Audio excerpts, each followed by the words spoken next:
Pakistan India మధ్య జరుగుతున్న Sindoor 2.0 operation నందు జరిగిన యుద్ధంలో ఆంధ్రప్రదేశ్ కు చెందిన సైనికుడు మురళీ నాయక్ వీరమరణం పొందడం జరిగింది.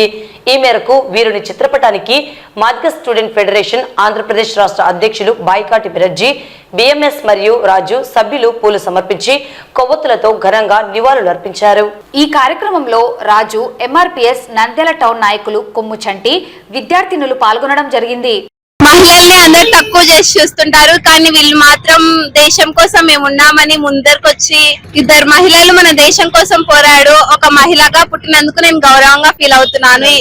ఇంకా వీళ్ళలాగా ఇన్స్పిరేషన్ గా తీసుకొని ఇంకొందరు మహిళలు చేకూరి ఒక సైన్యంలా చేయాలని కోరుకుంటున్నాను. ఈ రోజు పాకిస్తాన్ తో మేము యుద్ధం సైతం చేయబోవడానికి వెనకాడబోమని హెచ్చరికలు జారీ చేస్తూ మన భారతదేశ ఆత్మ గౌరవాన్ని ఈ రోజు ఏదైతే భారతదేశంలో ఆత్మగౌరవ పతాకాన్ని ఈ రోజు కూటమి ప్రభుత్వం ఎగరవేసింది, దానికి ముందు వరుసలో ఉన్న ఏదైతే సైన్యానికి మరియు అన్ని దళాలకు మేము మానశ్రీ మందాకి సమాజ్ గారి తరఫున మీ అందరికీ ఉద్యోగ నమస్కారాలు తెలియజేస్తున్నాము.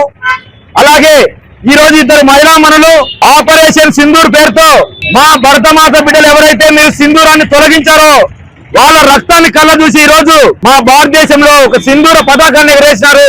దానికి కూడా మేము హర్షిస్తూ ఏదైతే పాక్ చేస్తున్న చర్యలకు భారతదేశ ప్రభుత్వము, కూటమి ప్రభుత్వము ఈ రోజు తిప్పి కొట్టే చర్యలన్నీ మిలిటరీని స్వేచ్ఛగా వదిలి ఈ రోజు భారతదేశ ఆత్మగౌరవం నిలబెట్టేందుకు ఈ రోజు సిద్ధపడినందుకు మీ అందరికీ ధన్యవాదాలు తెలియజేస్తూ